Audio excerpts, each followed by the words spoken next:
Hello and welcome to Tea is Good, Books Are Better, the podcast where we drink tea and talk about books. Today I was ready. Huh? I was ready for you starting. Oh, you were ready. I'm Raven. Jess. And Jess. we're sisters.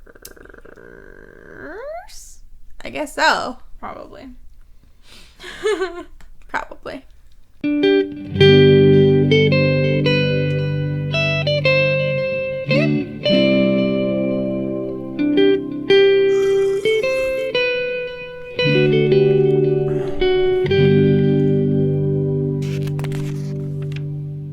Okay, what's new? What's new? Spring this shit on me. I've been listening to Tiny Meat Gang, which is like you know of them. You listen to a song of theirs? Yeah, just listen to a song of theirs. Yes. Tiny Meat Gang Pretty is like amusing. a comedy rap group. They are really funny. That is all. Nice. I've been listening to podcasts. Yeah, anything new? Well, Bill Nye has a Science Rules podcast, and I learned at the last episode listened to that you actually share your microbiomes with your pets. What does that mean? So your microbiome is the billions of cultures of bacteria that live on and in you, right? So with your partner, say Mike, you and Mike, you guys share a microbiome. Okay. Right? But when you have a pet, you also share a microbiome with them. So they are family. Oh my god. Don't think that's what that means, but okay. But, like, you do share germs with them. Especially when they sleep with you in the same bed. You give them kisses, and they kiss you back. Is this supposed to be revolutionary? Yeah. I could have guessed that. I'm just like, me and Bonnie share the same bacterial culture. Ew. What the fuck? I think it's cute. You're weird.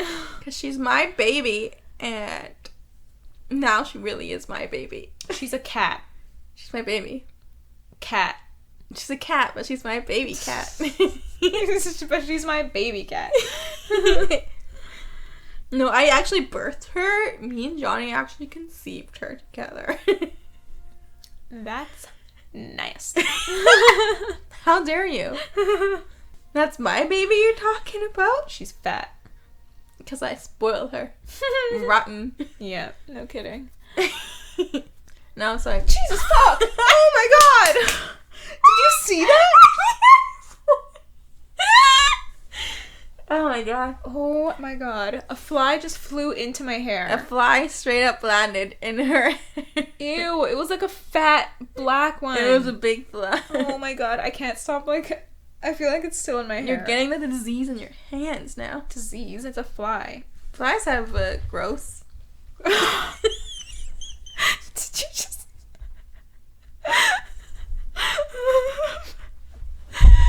What the fuck?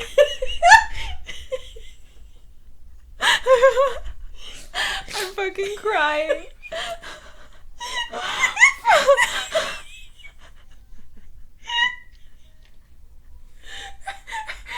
Bro, aren't you tired for this? Flies have gross.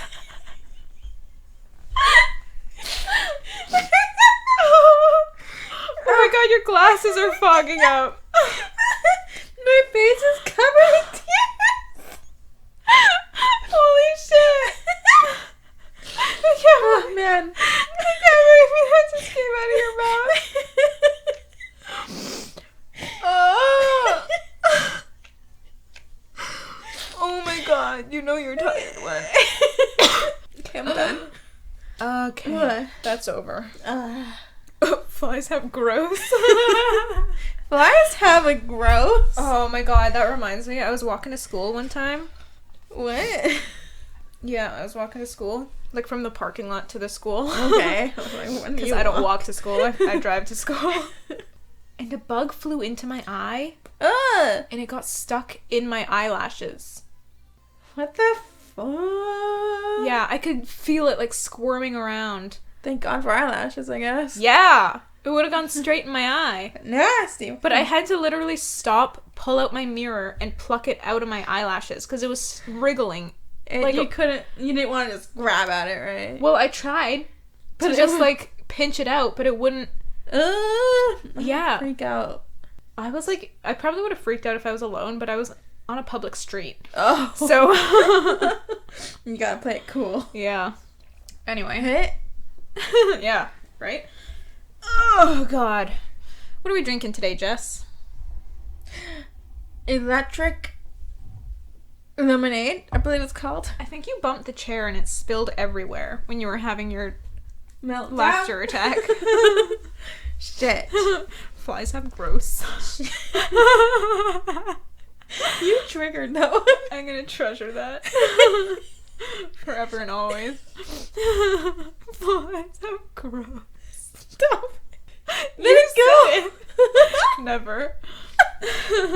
Man. Okay, sorry. What are we drinking? Electric lemonade, I think. I think it's called that. Where's it from? David's Tea. Oh, interesting. Did you taste it already? They, nope. Oh. It's supposed to be really fruity. Interesting. It definitely starts off fruity, and then it's got like a little... Got that bitter zest. Yeah, the bitter zest at the end, for sure. That bitter zest. Bitter zest. Flies have gross.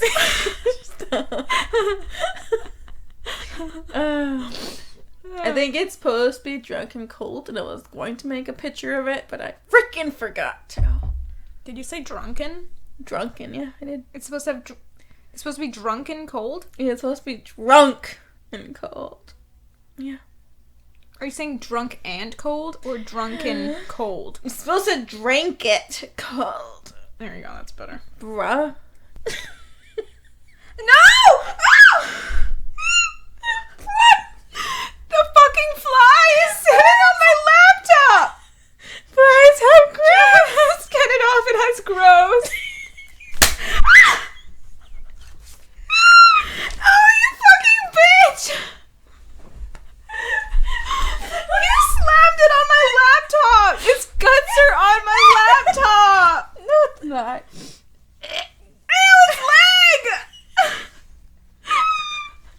I'm fucking crying again. Flies have gross! Oh, fuck. Oh. Fly's dead. Oh my god. He just point at my laptop and start squealing. You throw your notebook at my laptop. Yeah, I killed it. It was a good throw. Yeah, I'm surprised it didn't like fuck up what was on my screen. Yeah, It hit all my keys, but it was fine. I mean, I guess if you hit that many at once, it just cancels out. Oh my god. What is happening? And Bonnie heard us squealing because she's now meowing at the door. Oh. Well, she could stay out there. Oh my god. What were we talking about? Tea. The lemon zest, flies up gross. We had moved on to something else, hadn't we? I have no idea. The frick? I've lost. Oh my god. Goddamn flies with their gross. Oh my god. Where do we leave our character? Okay, we're talking about Cry to Heaven, part 4, chapters 8 and 9, and maybe more. We'll see. Guido was opening up to Tonio after a night of hard...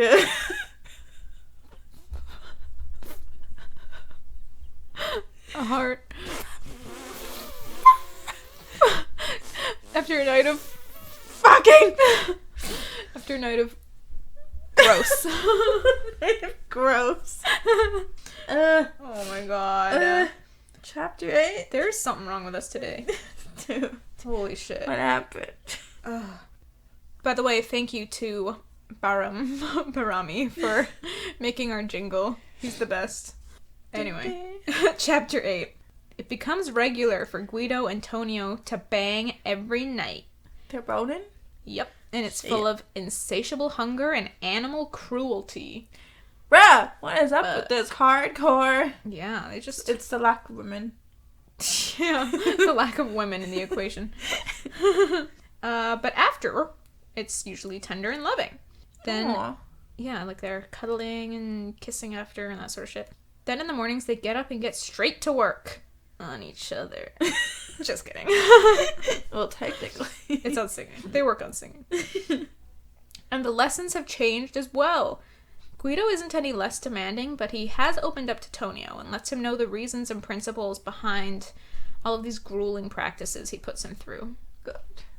At least yes. now Tonio can learn faster and better. Mm-hmm.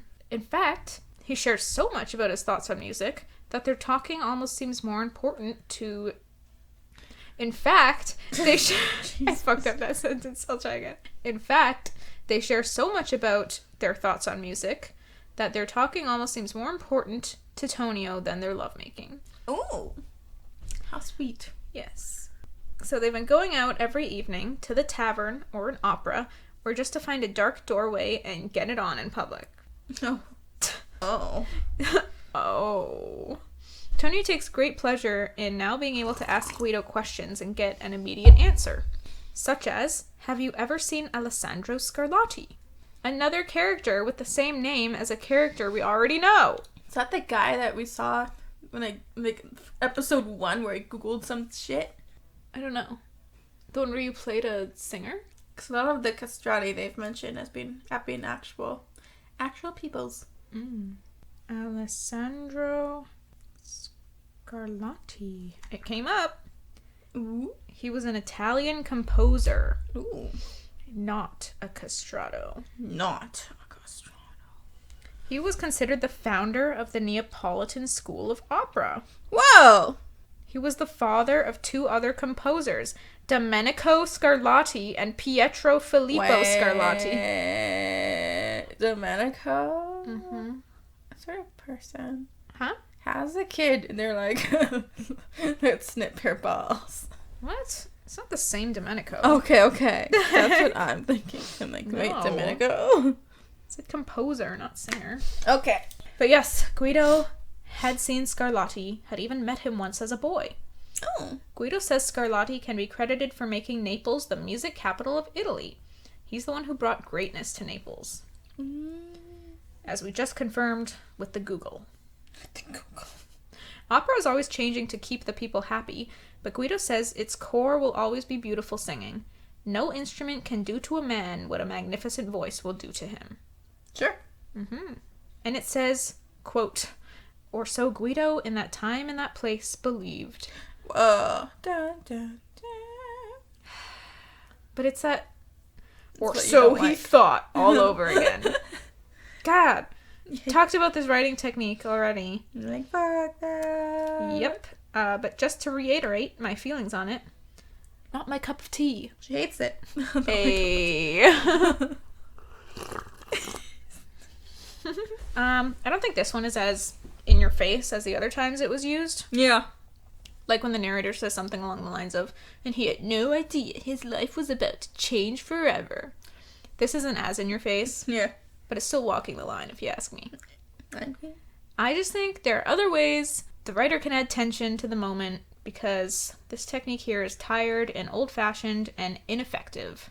And? In my humble opinion.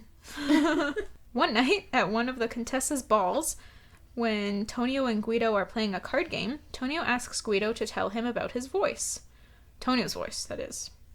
I guess Tonio wants to know how he's doing in the lessons, or maybe what makes his voice so good. Guido says that first he wants to know why Tonio won't sing the Christmas solo. Tonio takes a moment, but decides right then and there that he will do it for Guido, even though he's scared. That's cute. It is cute, yeah. He can do something selfless for once. The reason he's scared is that the second he sings in the chapel, he will really be a castrato. Ugh. Dude, that ship has sailed. Bro! Sailed a long time ago, but I do get it. Like, it would be the moment when he reveals to the world what he really is, kind of thing. Tonio wonders if, in his old life, he would have sounded like a man by now. Then he reflects on the word man and its many meanings, and for the first time the word strikes him as coarse. But he tells himself that the word has but one fully understood meaning, and he knows it. What do you think that is? That a man has frickin' working genitals, I guess. He has a ball sack? Yep, that's what makes a man a man. I guess so, if you think so. Tonio. Yep. And that makes him think about being with Bettina again and how he had been so proud of his simple endowments at that time. Just like spewing semen is manly to him? I guess. Simple endowments, yeah. I mean, how he had taken them for granted. But that was another world. Tonio looks at Guido and he loves him and decides he will sing it for him. Then he remembers that Guido had told him it would be the first time anything of his would be performed there. Antonio was ashamed of himself for being so selfish at the time and not considering what it would mean to Guido for Tonio to perform it. Good, you are selfish. Yeah, for fuck's sake. Is this the first time Tonio has thought about anybody other than himself? Maybe Domenico. And he's like, oh, I think not I was even. a dick. He did that because he was feeling guilty. I guess so. It was another selfish thing. I guess you're right. He is a bit selfish. A bit. Yeah. A lot. Very. Tonio straight up asks Guido if that's why it means so much to Guido that he performs it, because he wrote it himself. And Guido kind of blushes and says it's important to him because Tonio is his pupil and he's ready for it. But we can all tell he's lying. I really imagine Guido blushing. That's cute. Oh yeah, it is cute. Then Guido answers Tonio's question about his voice. He says Tonio's voice is the finest he's ever heard, aside from Farinelli. Whoever that is, let's look him up. Whoever that is. My nose is running. I don't know why. It's from all that frickin' laughter brought us to tears. Oh, yeah, probably. Farinelli was the stage name of Carlo Maria Michelangelo Niccolo Broschi. Bro! Let me try that again. I fucked it up. Carlo Maria Michelangelo Nicola Broschi. A celebrated Italian castrato singer of the 18th century and one of the greatest singers in the history of opera. Whoa. Farinelli has been described as having soprano vocal range and sang the highest note customary at the time. C6. What's that? I don't fucking know. Let's look it up. We have the means. Pull up. C6 mixed battle? High notes? What is this?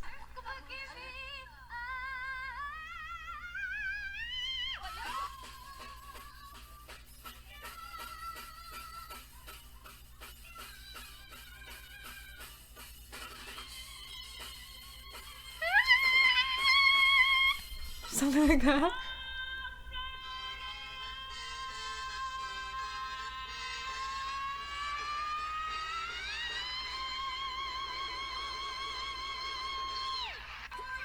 Okay, that's pretty hard. Imagine a grown man in the pitch.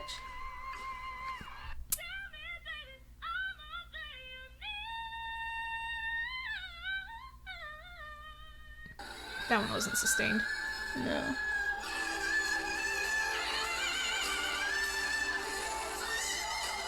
There it is. Alright. Now we know what a C6 sounds like. I just scream into the microphone. Reminds me of Miss Whitney Houston. Do. Where am I? C6. Finest he's ever heard aside from Farinelli. Guido says Tonio could have sung this solo the first day he came to the Conservatorio. Guido talks about how amazed he was with Tonio's voice when he first heard him, and says all he's giving to Tonio now is flexibility and strength. Then he says Tonio has something else that's special, something beyond the voice, some secret power that shocks people and inflames them. Guido says he's tried to analyze this power. He had it when he was a boy, he could feel it, but he still doesn't understand what exactly it is or where it comes from. Tonio is fascinated, and he thinks of how engrossed he was with Caffarelli back in Venice, and wonders if he could ever make people feel that way. Guido continues, explaining that Tonio would have had this power even if he had been cut at the appropriate age. But no, he wasn't. He was raised to think and move and act like a man, which adds strength to what he is. Tonio doesn't have the softness of some eunuchs, and he doesn't have the quality of being neither sex. Tonio is anxious that this might change, though, because his body is already changing so much. He sees Domenico when he looks in the mirror. He doesn't see it out loud, but he also sees Carlo. He sees a combination of both of them. A beautiful, thin Carlo. Yeah, just like a strange... Carlo's man, but he sees a really feminine... Maybe he sees Carlo's daughter that he never had. Carlo's daughter that he never had. Guido confirms that Tonio will look a lot like Domenico. Tonio is afraid and continues to think of Carlo, some memory of hugging him and feeling his stubble and his strength, his manliness, I guess. Guess he wants that. Yeah, well, he's like, that could have been me, right? Yeah. Guido scolds Tonio because of the face he makes at this comment that he will look like Domenico, saying that Domenico was beautiful, but that he also had masculine power. And Tonio's like, Domenico? Masculine power? You're shitting me, right? Yeah. And Tonio says that Domenico was a Circe. It's pronounced Circe in American or Kirke in Greek. Yeah, it sounds like Circe from Game of Thrones. Right, I was like, last time? Interesting. I wonder if there's a connection there. Oh. But yeah, I had to look up what a Circe is. According to Greek mythology, a Circe is a goddess of magic, or sometimes a nymph, enchantress, or sorceress. Oh. But whatever way, definitely female. In the old Greek legends, Circe transforms the companions of Odysseus into swine. One could argue she turns Jamie into a swine. I'm reaching here, but... Oh my goodness. Guido says he might have been a Circe in bed, but on the stage he was steely and formidable, no matter how he was dressed. And he says that Tonio has not begun to understand what a castrato can be. Mm-hmm. But Tonio wants to understand. He says he never saw Domenico that way, only ever as a sylph or an angel, or a eunuch. Guido thinks Tonio saw in Domenico what he would become, and that Domenico saw in Tonio his own style of beauty and strength. He says Domenico always went for those who were most like him, but he was painfully lonely in the last few years. Guido explains that Domenico was better than everyone around him, which is the worst loneliness of all. Everyone is either envious or afraid. And that is why Lorenzo, the boy Tonio killed... Oh yeah, remember Tonio killed that guy? Yeah, remember Lorenzo?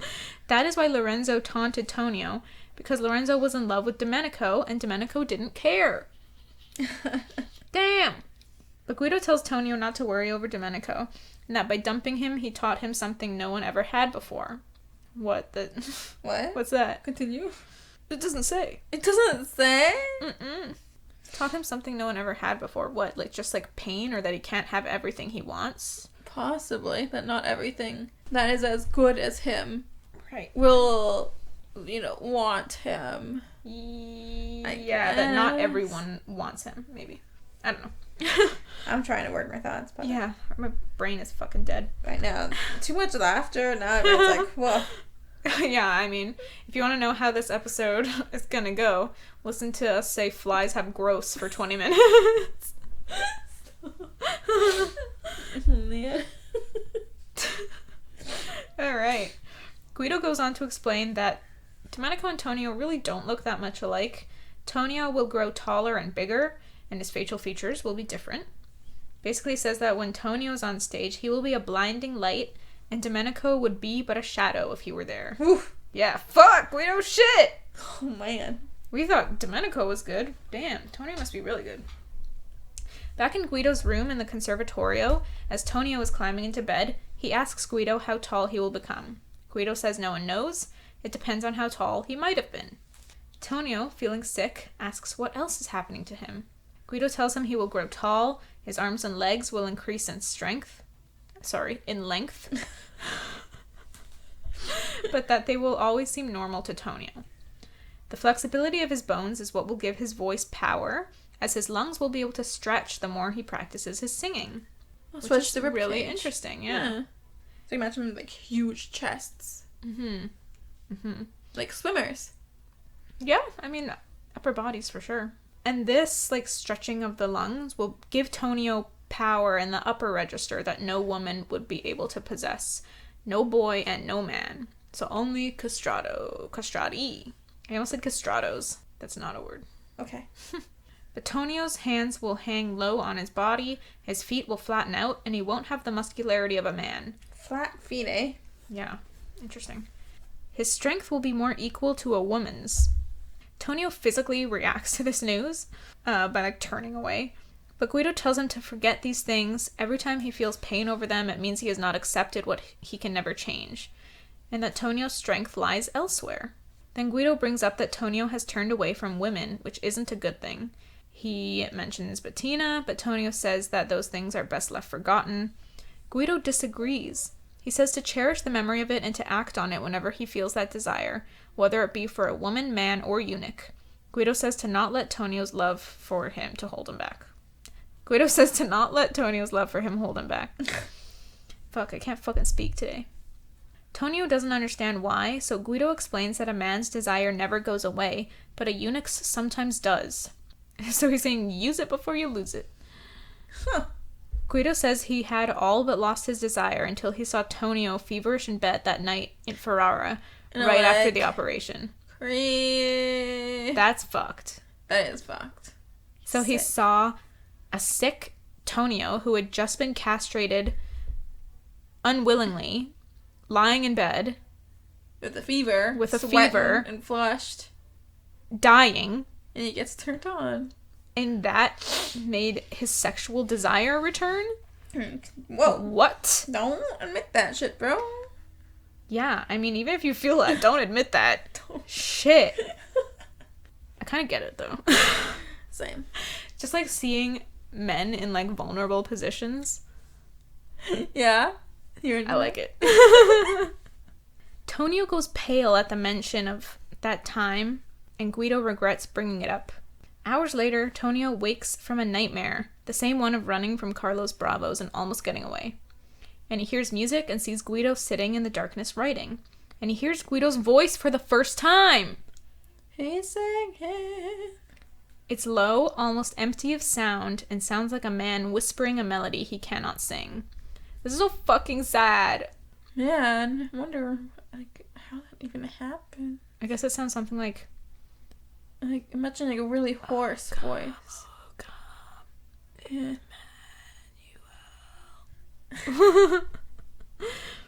But yeah, hearing this description of Guido's voice breaks my heart. Mm-hmm. I feel for him a lot. Especially since he was one of the good ones. Yeah, and that's all he has left.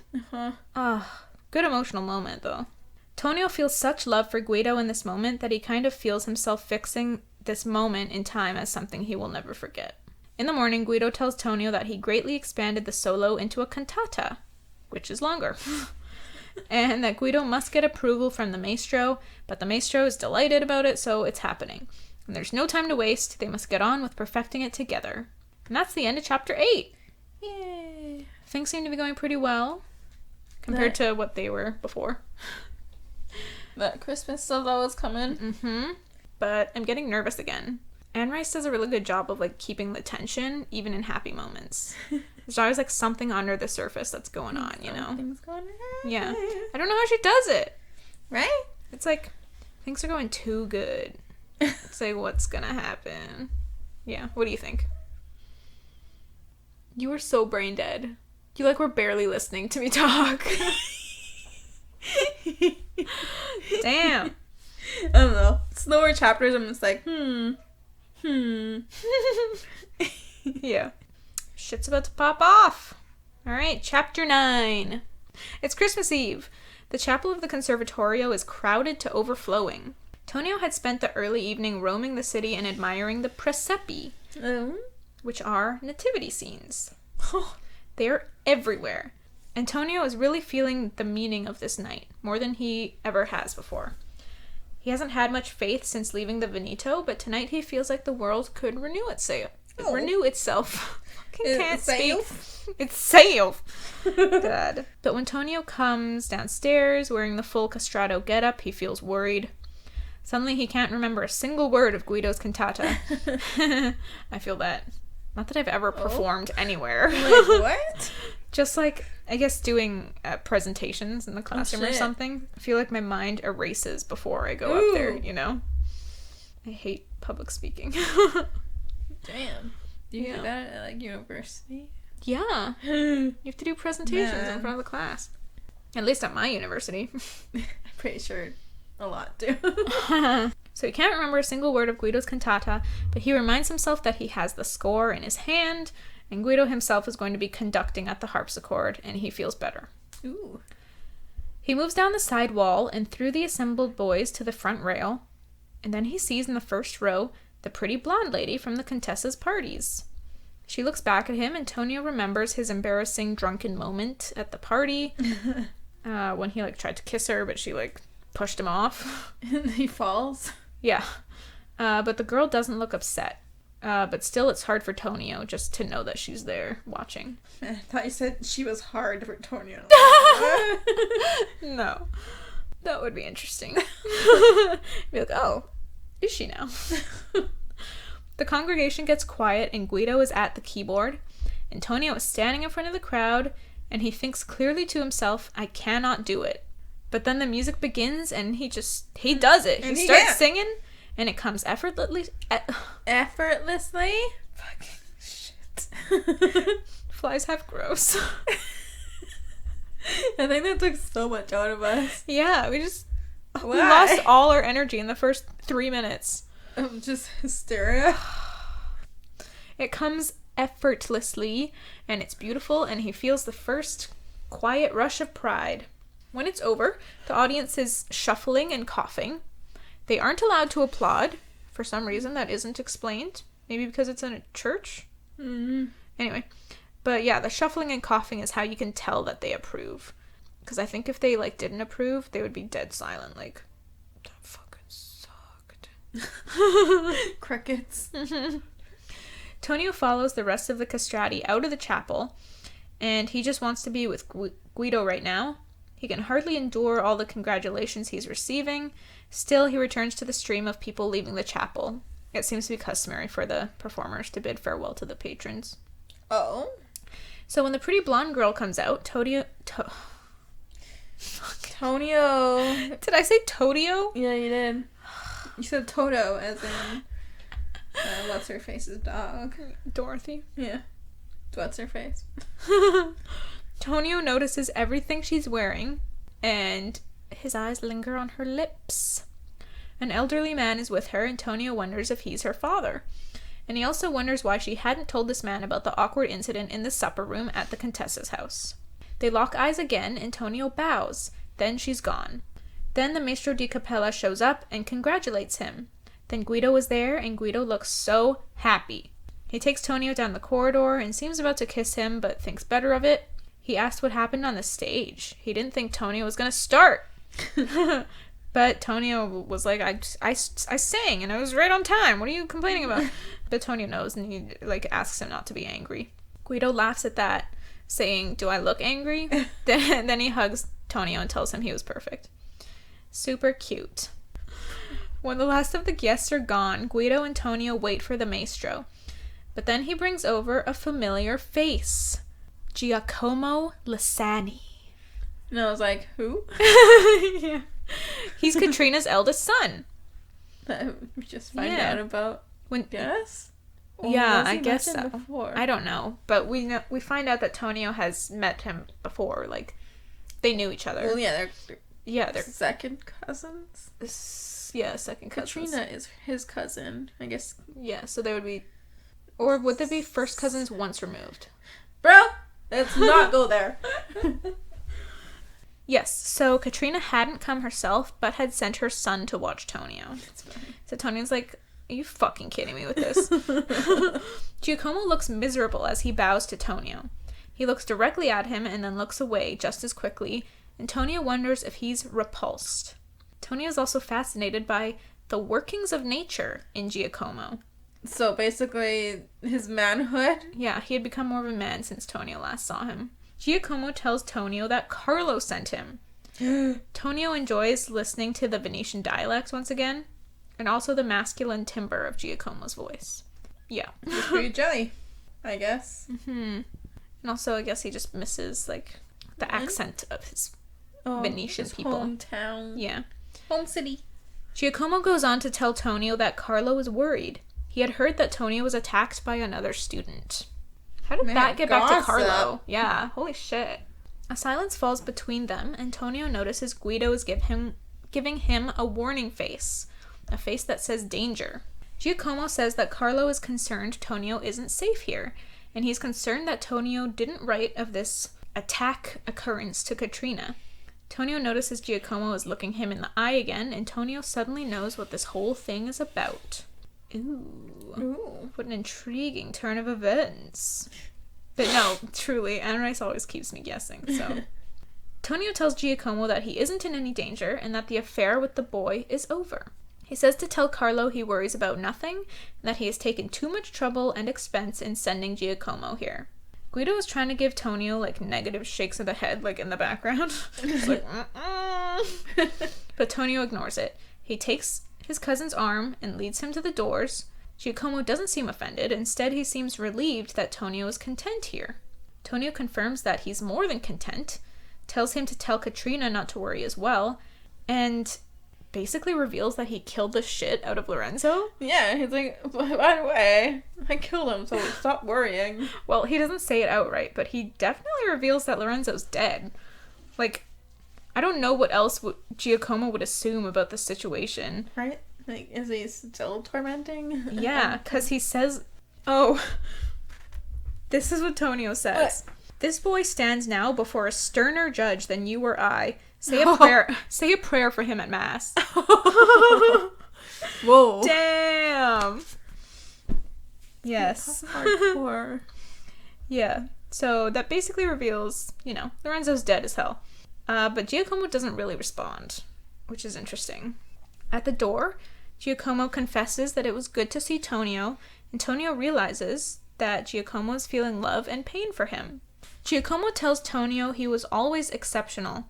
Tonio wonders what he means, and Giacomo explains that Tonio was always the little man. He seemed to grow up so quickly. Even when he was a little boy, he acted like a gentleman type of thing. Yeah. Tonio admits he didn't know much about children. Giacomo is relieved that Tonio seems happy. Then Tonio says goodbye. Giacomo quickly hands him another letter from Katrina and says he wishes he knew the language of music so he could tell Tonio what his singing was like. Then Tonio says the language of music is only sounds, and they embrace. What do you think of this answer? Sounds like a cop-out to me. The language of music is only sounds. It's alright. Yeah. It's a little bit of a get out of here. Yeah, we're done. Okay. Even if you knew the language of music, you wouldn't be able to tell me nothing. Yeah. After Giacomo leaves, Tonio and Guido are alone in Guido's room. Guido points out that Carlo sent Giacomo to see how Tonio is holding up. And he asks why Tonio couldn't have played the shy little student. Tonio says he won't play it for anyone. Oh. And besides, Giacomo saw him singing like an obedient student anyway. And as he is opening the letter from Katrina, he thinks about how he had vowed to never speak of what happened with Carlo to anyone. But that he had been a fool to think He had been a fool to think Guido hadn't guessed. Guido's a smart boy. He knows. He knows what happened. Tonio reads the letter twice, then burns it. Tonio wonders how he had ever let himself forget his revenge. Because, why? Carlo had just married Mariana. That's what the letter said. He had married his father's wife, and now they would be able to make those trashy babies. Tonio is clearly disgusted. Yeah. Well, Tonio kind of expects it to happen, though. He wants it to happen. He did want more trashy babies. I guess, even if you know something's gonna happen, you can still disgust I think even then he's like, my mother. Yeah. Betrayed. Guido tries to tell Tonio to forget whatever the letter said and not let it bother him. And then Tonio asks... Easier said than done. Yeah. And then Tonio asks Guido, "Are you my brother?" Oh. Guido is obviously confused by the question, as am I, but can tell that the answer means something important to Tonio, so he nods and says yes. What do you think that question is about? Bro, I don't even know. Yeah. I don't even. Are you my brother? I mean, a lot of the things they say to each other reminds me of people standing on stage and being, really dramatic. It's just, really, It's really artsy. It Yeah. reminds me of, like, old-time plays. Definitely old-timey. Like, I picture, like, two medieval dudes about to go into war, and they're like, "Are you my brother? I am your brother." You know? Like, that chapter 7 where they, right before they go at it, like, the whole opening up to each other was so artsy. Yeah. Just Like, the way they totally speak. imagine them, like, being in front of, like, dozens of people on a stage, and it's, like, being dramatic. Like a play. Yeah. Tonio draws Guido close, and Guido again tells him to forget them. Antonio says yes for an hour, for a day, for a week. So, implies he can only forget about them for a limited time. For now. Yeah, for now. And even though he says this, he's still thinking about his mother. How depressed she used to be. And now he thinks that the house will be filled with people all the time, just as he had always wanted. And Carlo is the one who has saved her. She is no longer doomed, but Tonio is.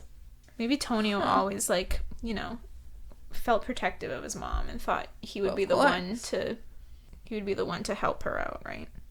It probably is definitely weird that someone who hurt you so much is saving someone you love. Yeah. Yeah. That would feel fucking weird. Guido wishes out loud that he could just pull the pain out of Tonio's head, and Tonio says he does, and he's the only one who can. Aww. But Tonio's mind is still on Mariana, and he wonders if she dances and sings now, and what she thinks happened to her son. Then Tonio kisses Guido and decides that Guido must never know of this revenge journey Tonio is on, and how brief their time together will be. Oh. So he's, like, prepared to just go fuck Carlo up right now. And later he writes his response to Katrina, and politely asks her to ask Carlo to send him some swords from the storerooms of their Venice mansion. But yeah, like, is Carlo sending Tonio the very swords that are gonna kill him? That's hilarious. Would be ironic. Yeah. The pain and confusion are gone, and as Tonio looks at Guido sleeping, he thinks that Giacomo gave him a gift by showing up here. Quote, "I had not known how much I loved it, all of it, until you came." Aw. So, Giacomo was a living reminder of Tonio's old life, and nearly sent him spiraling again. But also showed Tonio how much, you know, Tonio loves and cares about his new life. Yeah, he's passionate about music and singing. The singing, the performing, the learning. Guido. Naples. Vesuvius. Everything. That's the end of chapter 9. Yay. Holy crapoly! Wow. Wow, 50 minutes already. Yeah. Alright, so, fun surprise. Jessica is going to be summarizing the next 3 chapters. Oh my god. Hopefully I don't stumble around. Hopefully you don't stumble around. Because me reading out loud is terrible. Well, I've been fucking up a lot, so. Well, this episode. What about the other ones? I'm gonna pull out my handwritten notes. Wow. Wow. Wow. Wow. Alright. Chapter 10. Holy shit, we're moving on to chapter 10. Whoa, someone needs a break. Fuck. Hold on. Oh god. Oh god. You okay? I'm gonna get comfy. Stretch my legs. Nice. Sip some tea. Ugh. I think I took too much. The bitterness at the end went right to my face, didn't it? Yeah. I made a face just because saw it and laughed. Okay, enough giggling. We need to stop. Stop! Chapter 10! What is happening? Oh yeah, flies have grows. This is happening. Man, why was that such a trigger? Oh my god. Okay, so we learned Domenico was a sensation in Rome, even though his composer, Loretti, was accused of plagiarizing Marchesca. Yes, and Marchesca is Loretti's idol, right? I don't know. I forgot to Google that shit. I was like, no, wait. it was in the book. Was it? Well, I forgot.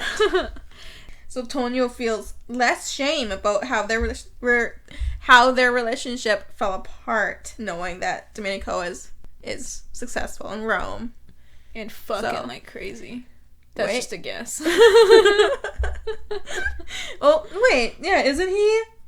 There was a part where it mentions that he has, he hooked up with a very wealthy couple. Oh, yeah. Yeah, so it does. He is fucking like crazy.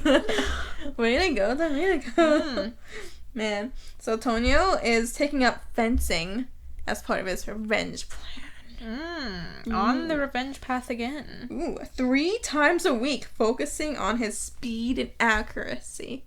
I guess because as a eunuch, he can't be as strong as the other boys. Right. Or men.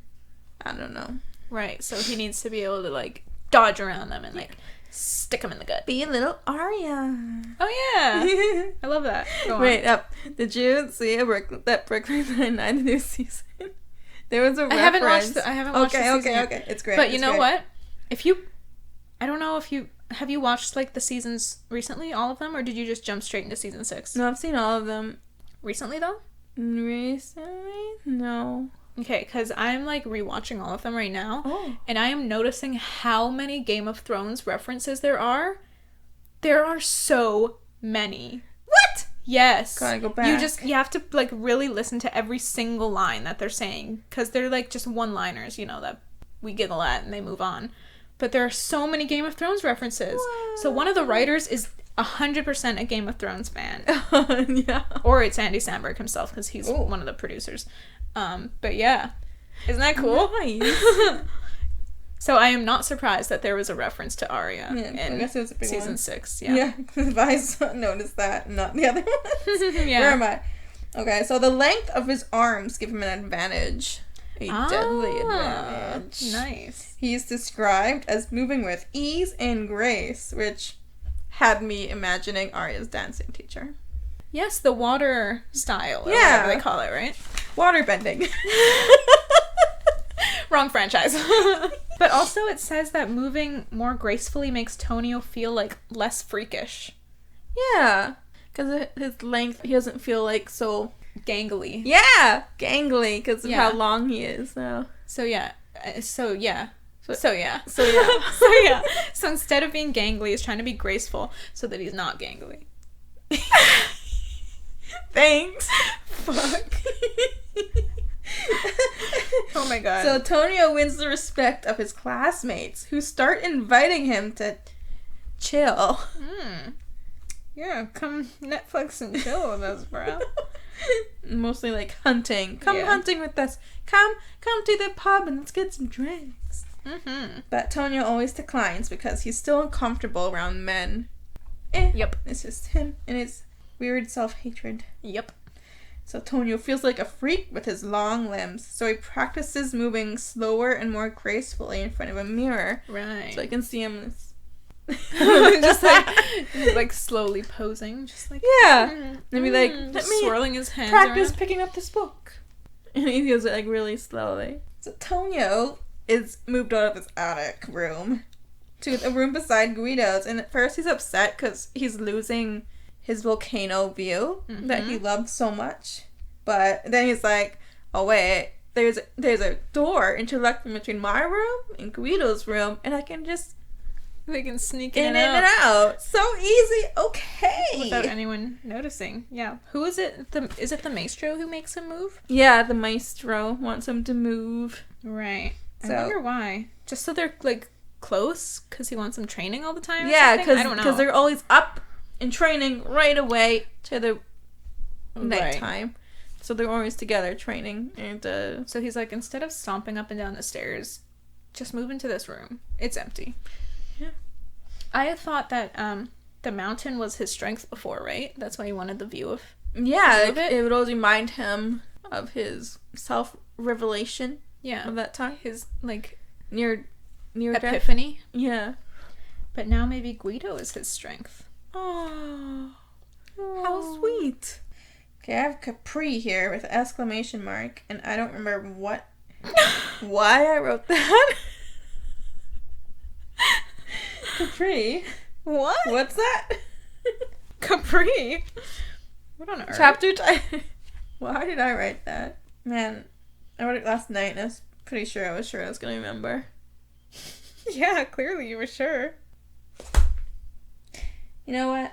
Can't find it? Nope. I have no idea why I wrote that. Jess wrote Capri with an exclamation mark, and we have no idea why. Fascinating. Okay, so Guido has been writing a solo for Tonio for Easter, and he gave Tonio the part of a woman. Which Tonio is like, no. He's humiliated at the idea. I feel like it maybe reminds him of Domenico. Mm-hmm.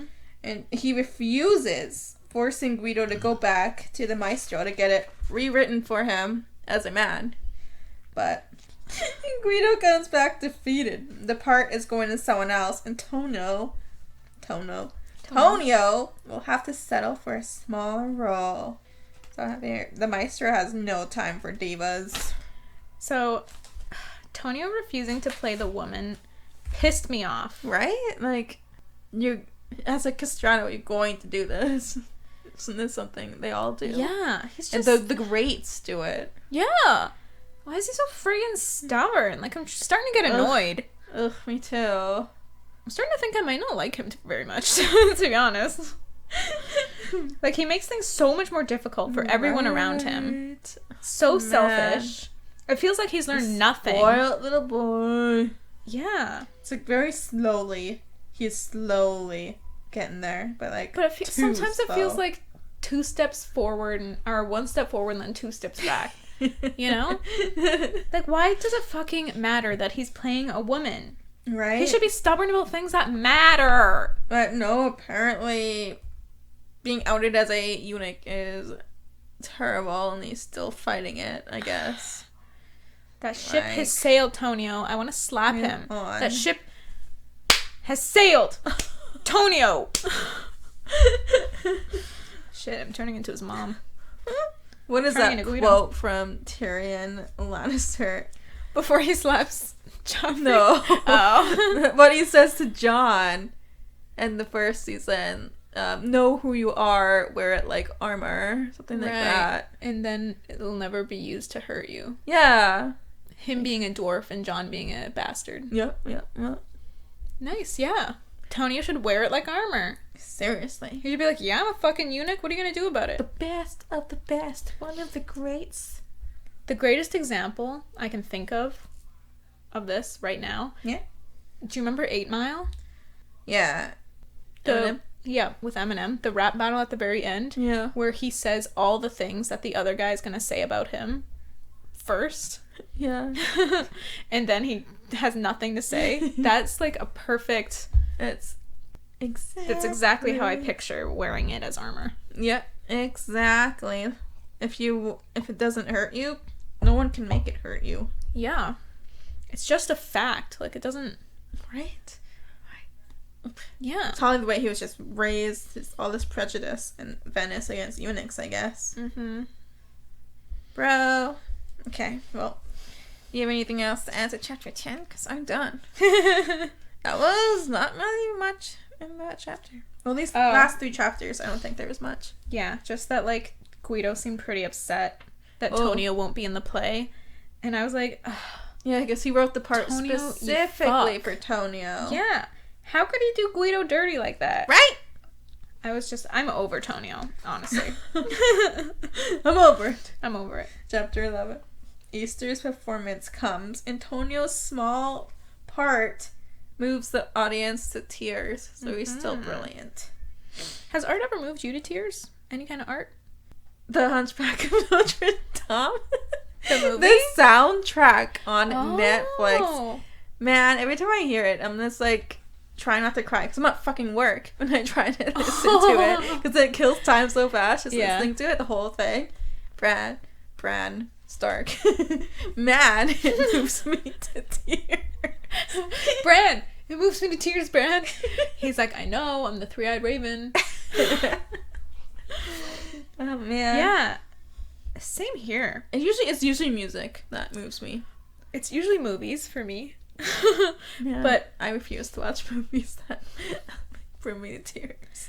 I hate it. But dude, okay, yes, that like movies that are emotional can move me to tears, but even like awesome like animation or effects can move me to tears. Right? Me too. Yes. That like happened. And I don't understand. Right?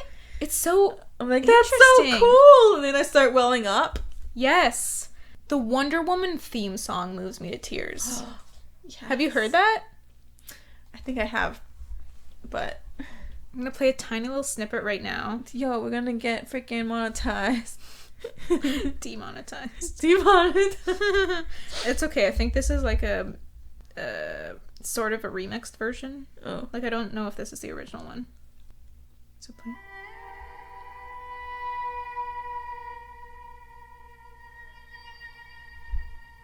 This shit moved me to tears. Like, not right now, because I'm not, like, connecting with it. But if I'm, like, in the car just, like, listening to this. Yeah. I'll, like, start weeping. Oh, when the first trailers for Wonder Woman came out.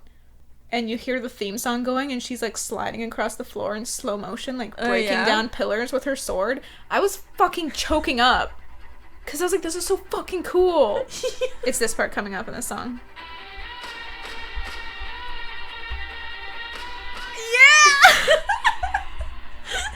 That dope shit. Oh, nice. Look.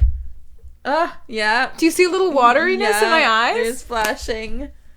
God, I don't know why. It gets me. The awesomeness. And it's bizarre. Awesomeness moving us to tears. Yeah. Man, where even am I had no idea you were the same way, though. I felt like... And you know what? I've never told anyone that either. Oh my god. Because I've always been, like... As a kid and a teen, I've always been shamed by a certain someone for, like, my sensitiveness. Yeah. You know?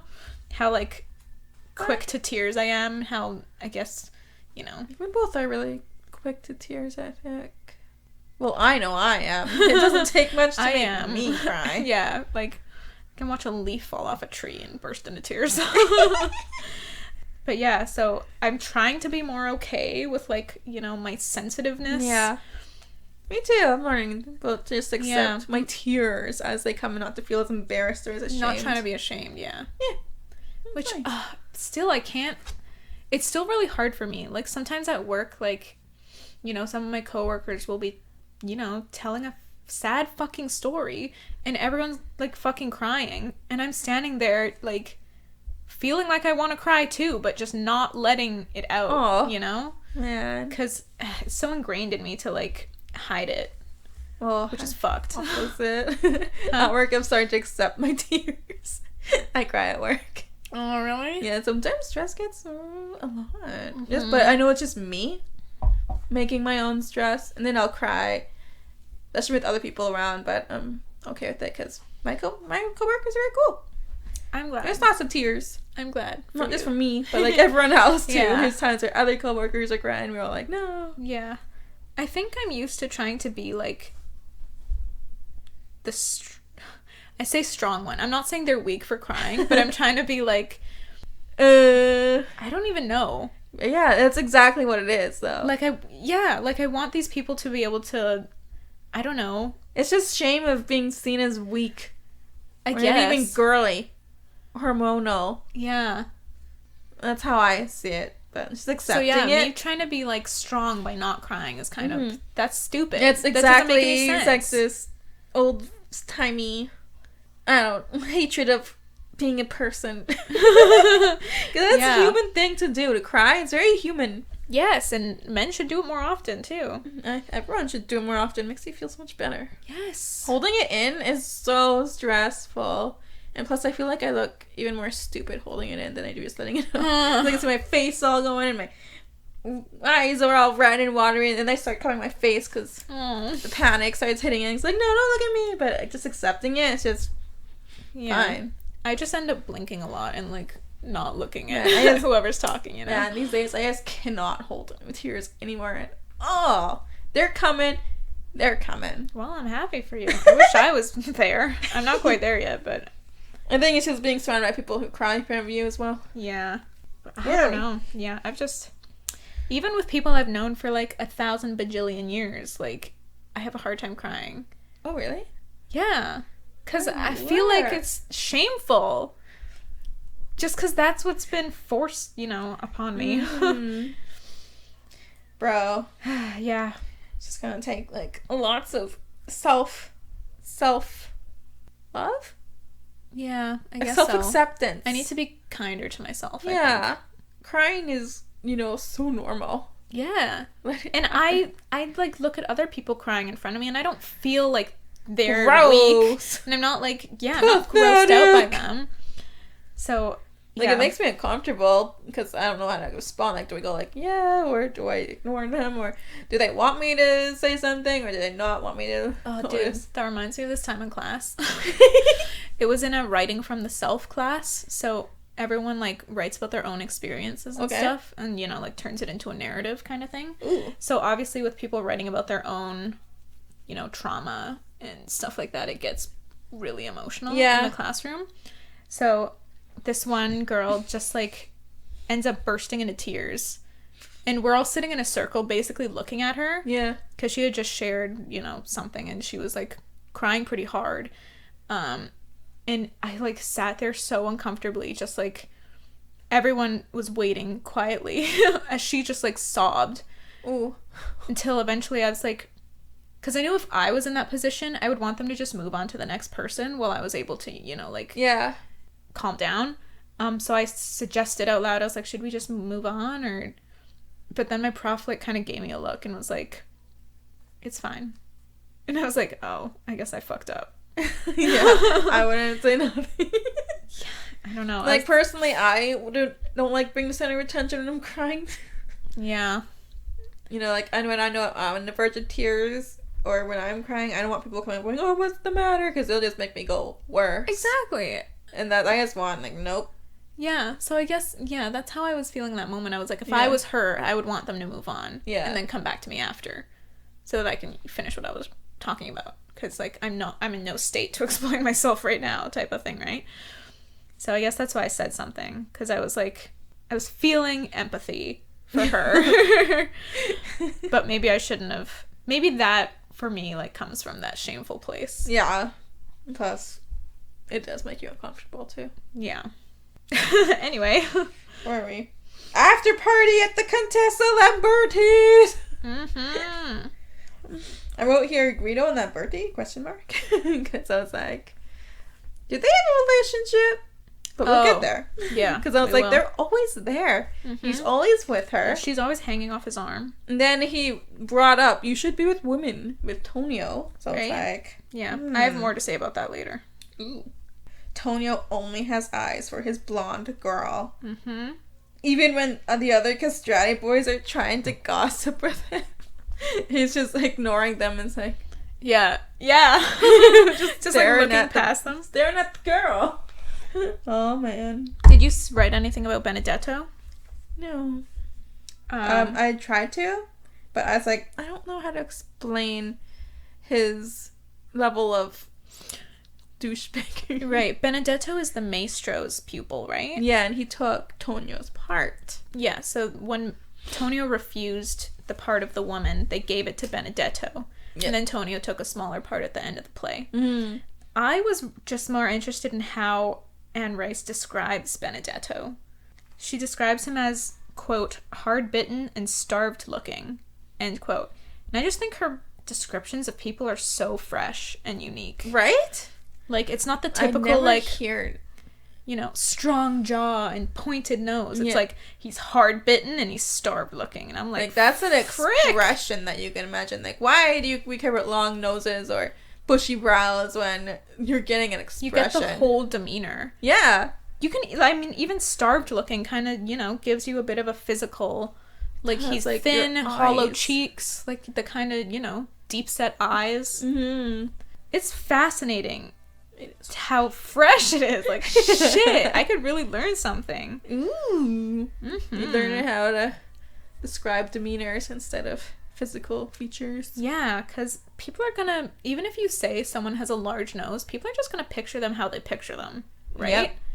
Yep. Like, remember in The Hunger Games, when it became a movie, and Peeta was blonde and Gale was brown-haired? I was like, I always pictured Peeta as brown-haired and Gale as blonde. Really? Yeah, even though it says in the book. Gale as being dark-skinned, the same as Katniss. And then Peta was paler because he was, I guess, worked indoors. Yeah, he was a baker. Yeah. But yeah, it's just interesting. And I saw them as different classes too. Yeah. Like, very poverty to not as poverty. Still poor, but not as starving. Yeah, it's just interesting to me that even though I'm pretty sure it says clearly in the book that, like, Gail has dark hair and Peta's blonde. I don't remember Peta's description, but I'm pretty sure he's supposed to be blonde. Probably is. But yeah, it's just interesting that I pictured them the way I pictured them anyway, even though it said that. But yeah, I mean, so I love Anne Rice's hard-bitten and starved looking. I love that shit. I'm glad you like the way she describes. Yeah, hard-bitten. I love that too. I just picture, like, his jaw tense all the time and just, like, furrowed like brow. Having this really, like, tough face, like, hard. Yeah, and just, like, kind of hunched shoulders, kind of stiff everywhere. Mm-hmm. God, I love it! Sorry, move on. He seemed pretty cold with the other castrati as well. Yes. I love that it says he's acting kind of, like, all high and mighty because he had the big part in the play. Yeah. Antonio kind of thinks to myself, I wonder if he would be acting this way if he knew I had turned it down first. Oh my. Yeah. Sorry, move on. Where am I? Piero's trying to get Tonio to talk about Giovanni. To talk to Giovanni about. To me, I was like, Piero, why do you care about what Tonio thinks? Why don't you say something? But I guess, apparently, Tonio's words have meaning in that Giovanni will take his words to heart. So the issue Piero's having is that Giovanni was offered a position in a choir. In Rome, right? In Rome, I think. Yeah. And Piero's like... But the maestro wants Giovanni to stay at the conservatorio for another year to learn more. Solos. To learn solos. But Piero's like, I think Giovanni should go be in the choir. He loves being in choir. He's just not cut out for solos. Mm-hmm. Tonio agrees that he's not a solo artist. That he is kind of playing and would probably do better at choir. Yeah. And it's like a, once in a lifetime opportunity that I got this offer in a choir. Yeah. Which is why Piero's like, Tonio, please talk to Giovanni. And to accept that. Yeah, basically. So you agreed to? Yes. Well, still partially distracted by this blonde girl. Mm-hmm. So, I think he asks around about her. No, wait, he asks, what's his face? Pierre? Well, Piero notices that he's looking at her. Yeah. He notices. It's like, oh, is that the girl you're after? And he's like, Tonio's all like, no. I don't know what you're talking about. I don't even know her name. Yeah.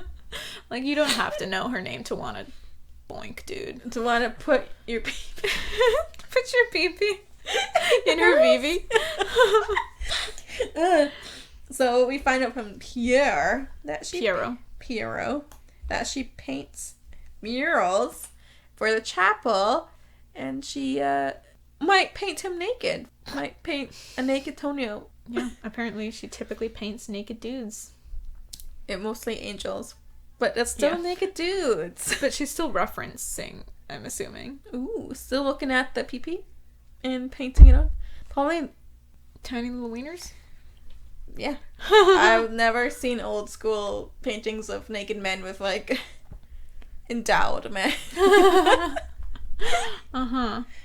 So, Tonio gets pretty drunk, no surprise, and asks a servant to take him to the chapel so he can take a look at these murals, which he finds to be very beautiful and pulsing with life, and doesn't quite believe this little girl can paint this shit.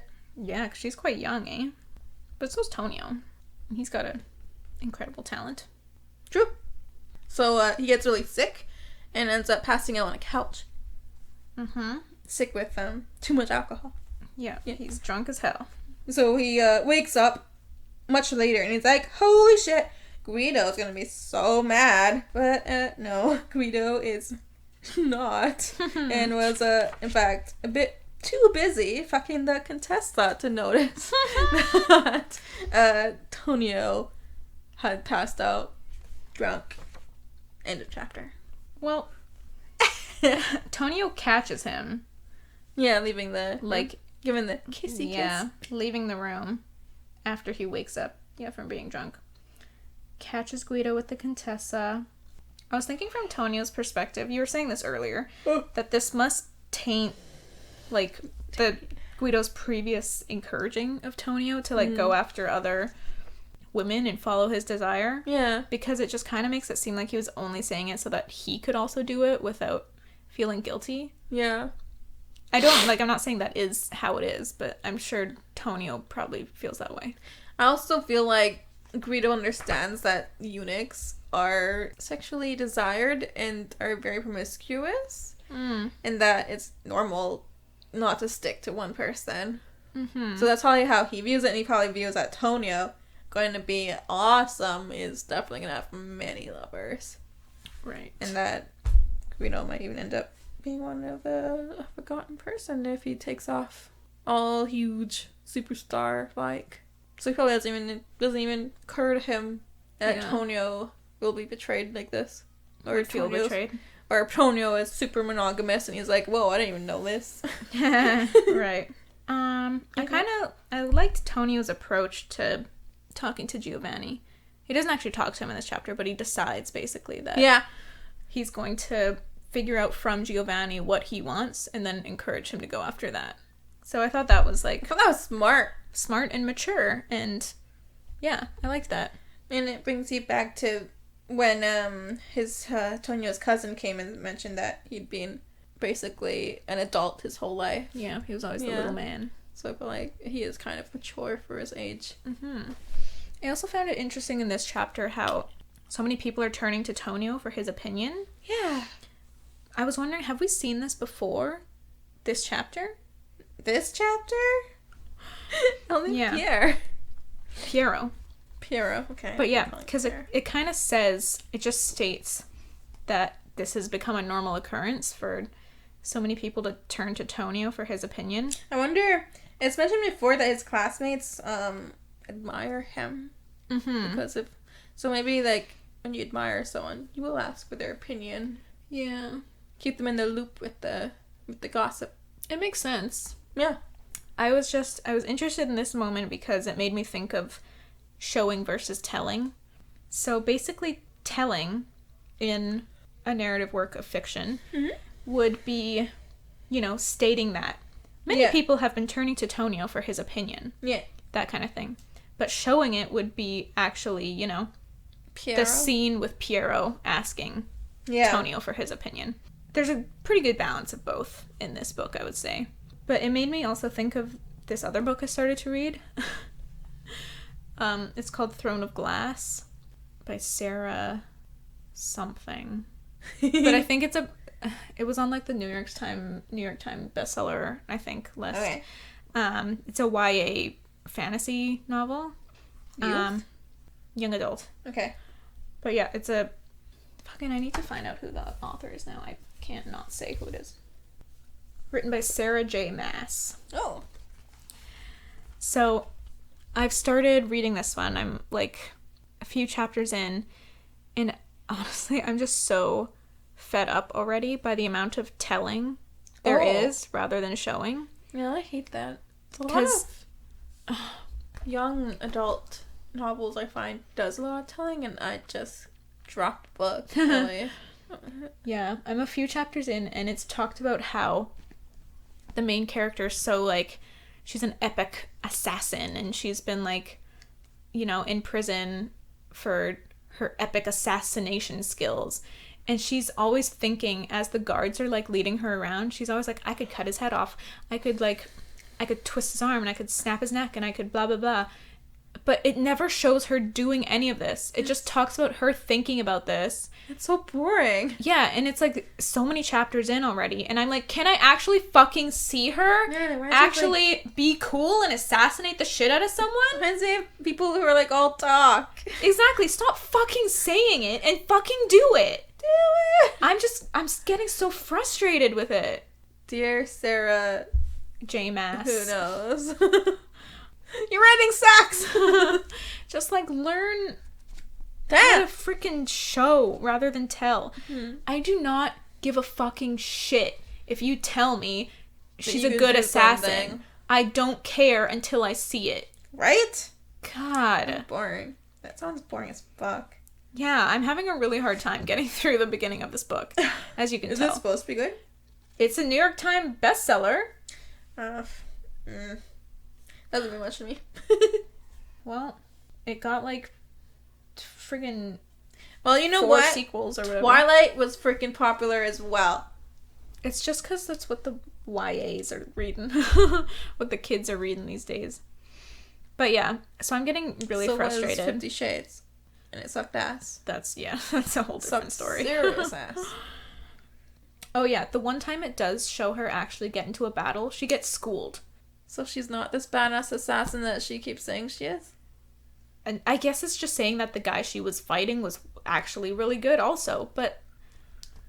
So he's even more badass. If you're gonna keep talking my ear off this whole time about being an awesome assassin, being super cool, I don't... Just... Who even likes reading about someone who's all talk and doesn't do nothing? It's kind of lame. Pretty much from like the very first page, it was like a guard leading her down a hall and she thinking that she could like break his neck. Do it! Yeah. Bitch. My first thought was like, fucking do it. I don't care that you're telling me. Anyway, I could just complain about this forever. We should... Why are you reading this book when you can be reading Crown Heaven? Chapter 12! So Tonio is so hurt. He starts sobbing and tells Guido that he has been betrayed. Because I guess he's monogamous. Yeah, Tonio apparently did not expect this from Guido. Yeah, and Guido explains that he loves Tonio more than anyone and that he will understand with time. Why? So, yeah, he's been doing these things. Wiped right through that. Like, basically, this is what happens. So, like, a couple days later or something, Tonio realizes that he can, too, have other lovers, and he starts thinking about this little blonde girl. He's like, maybe that means I can have her, too. But for some reason, he can't bring himself to approach her. Perhaps shame? Or maybe he just only wants Guido. I don't believe that, because the way he keeps freaking eyeing her and thinking about her. He wants that young girl pussy. Ew. That's what I think about Tonio and this little girl. Ew. So there's a couple of pages describing Tonio's progress and all of his solos he's been getting. Mm-hmm. So he's getting better. I think this means weeks are going by. Tonio then receives a letter from Katrina telling him that... I feel like you're skipping so much. What? Man, I just thought... all he was getting was, okay, he's progressing. Well, how about how Guido is, like, super in demand now, and he's, like, starting to get all the good students. Oh, I did forget about that. You're right. Yeah, so Guido's in... Because of Tonio. Success, Guido is now getting popular as a maestro. And he also thought it was important to point out that Tonio is specifically excelling at the aria of sadness and tender feeling, which I think... Tonio? Yeah. Oh. Says a lot about, his state of mind. I feel like he probably would always be that good at that because of his hard life, what he went through. Exactly. That's who he is. He's a sad dude. His progress is amazing, everyone. And before he gets the letter, it says that, but sometime after his second Christmas in Naples, Tonio had a clash with another fencing student, which proved as dangerous as his struggle with Lorenzo the year before. Yeah, so it's your hint that you hate so much. The hints that I hate, yeah, I like how you knew right away. But yeah, I hate this.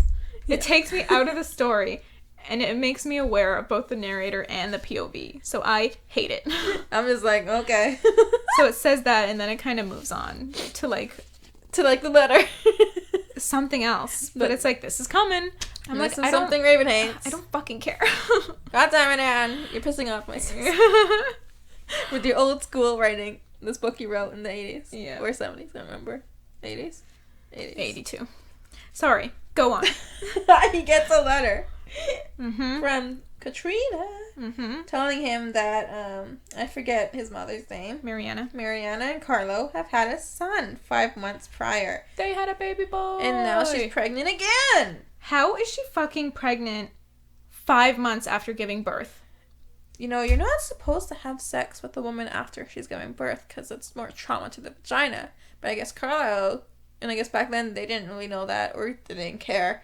And I bet Carlo is a horny little perv and keeps freaking mounting his Mariana. Yeah, it's like... spilling his seed in there. I don't know anything about, this sort of thing, but I feel like I've heard it's not safe for the woman's body, first of all. That, there should be at least 2-year difference between, your children. You and Eric are pretty close. We're, a year and a half. A year and a half, yeah.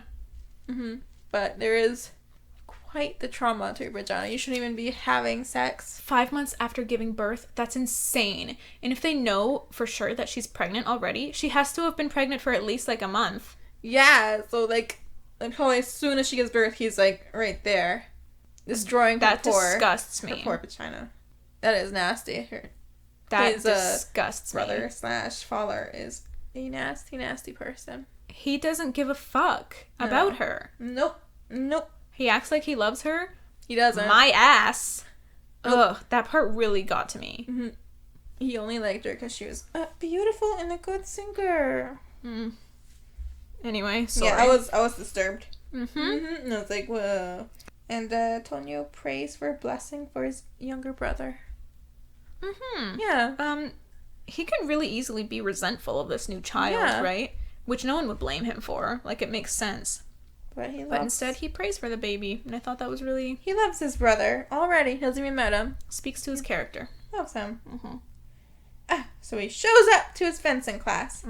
Accidentally pushes past a new young guy. And this guy immediately takes offense. And scene. And scene. He, insults Tonio. And he's like, a eunuch! I didn't even know you guys could carry swords. Fucking idiot. I would rather die than cross swords with a eunuch. And but he only says that after Tonio, turns around and is gives him that, are you fucking kidding me face? And then he, no one else is, laughing or sneering with him, and they're all just, silent. So it's making him uncomfortable, so he gets more aggressive with Tonio, and Tonio is just... doubling down. It's just staring at him, he's I don't want to fight. He's not saying nothing. He's I loved the way this scene played out. Yeah. It was very cinematic. Tonio knows that he is the best fighter there. He knows this guy is not a threat to him. And he just stares at him no. I don't want to fight. This guy's getting more and more aggressive. Because everyone is just staring at him. And I guess he's getting embarrassed or flustered. Yeah. The way I picture it, this guy says this comment about eunuchs, right? And then Tonio, slowly turns around and, has this dangerous look in his face and just looks this kid in the eye. And it becomes clear that, this young kid is kind of, getting spooked, by Tonio's, face. Yeah, Tonio's not afraid. It's just staring. And no one else is laughing. And Tonio's that's when he's, not saying nothing. It's not standing up for himself. That's when this kid's I don't cross swords with a eunuch. But it's kind of coming from a place of, fear. Yeah. So he's saying, I'm not going to fight you. Right? Yeah. But instead of being, he's trying to double down on his toughness. Instead, he's being I would never cross swords with someone as disgusting as you. But in reality, he's I don't want to fight this dude. He looks scary as hell. Yeah. And then he gets so flustered and, pent up and shit. He freaking draws his sword. But he just said he doesn't want to. So he draws his sword and freaking attacks Tonio. I thought that Tonio lifted his sword first. Oh, did he? Yeah.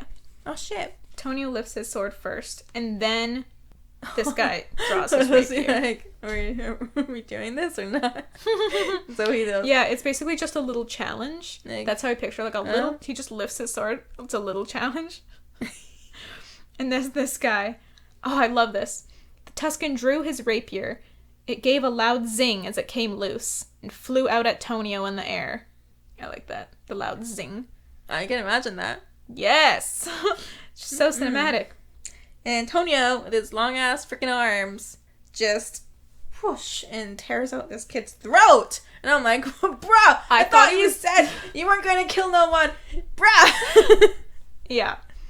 Tonio immediately parried and tore open the boy's throat. Yeah, I read that. I was like, huh? Whoa. Huh? Why did you read You just knocked the kid down. You go straight for the kill shot. So he asked for it. Later we find out the boy survived and immediately left the city. Yeah. He took off. He's like, nope. Yep. And his other classmates are freaking obsessed with him. They're like, please hang out with us. Come hunting. You're so cool. Please accept that friend request, Tonio. But he's just like, thank you so much for the invitation. Yeah. Please leave. But then never says that he's gonna come. Yeah. Or not. No. I think this is probably a mix of the last few pages summarized into a little paragraph. Okay. So apparently Tonio starts thinking a lot about Venice, revenge, and Carlo. And so he thinks that he wants to wait for Carlo and his mother to have more kids before enacting He wants them to have revenge. a full litter. Yep, full freaking. Just have children, lots of trashies, bring more trashes into this world, please. Because he wants them to all be able to go out separately and have a bunch more trashies. Yeah, he still loves the Treshy family. Just not Carlo. Yeah.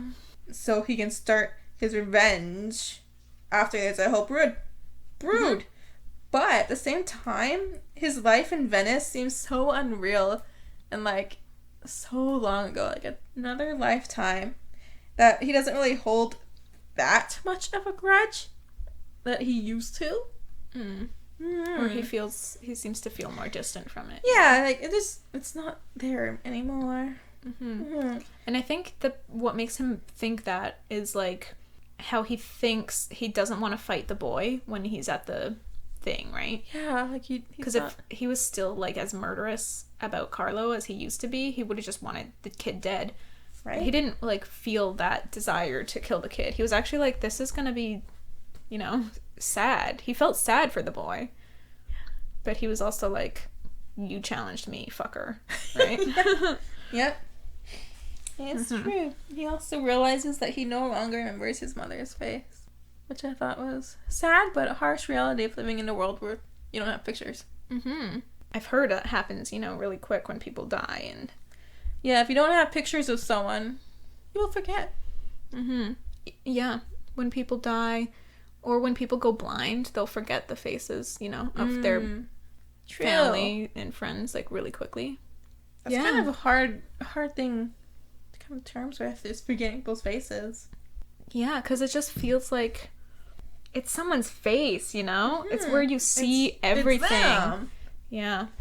And I can't imagine like living in a time where you don't have photographs and like someone you truly love passes away. Yeah. And then you could forget always their have face. Like artist renderings and stuff. Sure, but if you were poor, that rich, yeah. But if you're poor and like like your wife or husband passes and you forget them, how they look. And then the chapter ends with, "But dear God, what would I give if I could live but one day, just one day, with this cup passed from me?" This cup of revenge? That's what I was thinking. So maybe it's still there with him. The darkness is still like lingering. Yeah, like he still feels it, but he wants to be without it. He wants to be able to like live his life and enjoy his life. Revenge is a double-edged sword, I've heard. Tis. Tis. Anyway, wow. Apologies if this this episode's really long. This was a pretty messy episode. Yeah, it started super whack. Started in hysterics, and now we're freaking exhausted. Yeah. We're gonna try to get through Cry to Heaven so we can get to Game of Thrones, because we know you people want it. Just so you know, we are more than halfway through the book now, so we're getting there. So you can follow the podcast on Instagram at Tigbab, Tigbab podcast. You can also follow us individually. You can follow me, Raven, at Crimby. You can follow Jessica at jess.egan24. You can also read my writing on my website if you want, ravenegan.wordpress.com. You can also join the Facebook page. Oh, shit, it's dark already. If you look up Tigbab Podcast on Facebook or Tea is Good, Books Are Better, it should come up and you can follow the page there. And also go subscribe to Baram Barami's YouTube channel because he made our jingle and he is an awesome dope human and so good. He's the best. So please go subscribe to his YouTube channel, Baram Barami, Bahram. Thank you for the jingle, Baram. You're dope. All right. Thank you so much for listening to this long-ass episode. Holy crap. Oh, what the fuck? We will see you next time. Bye-bye.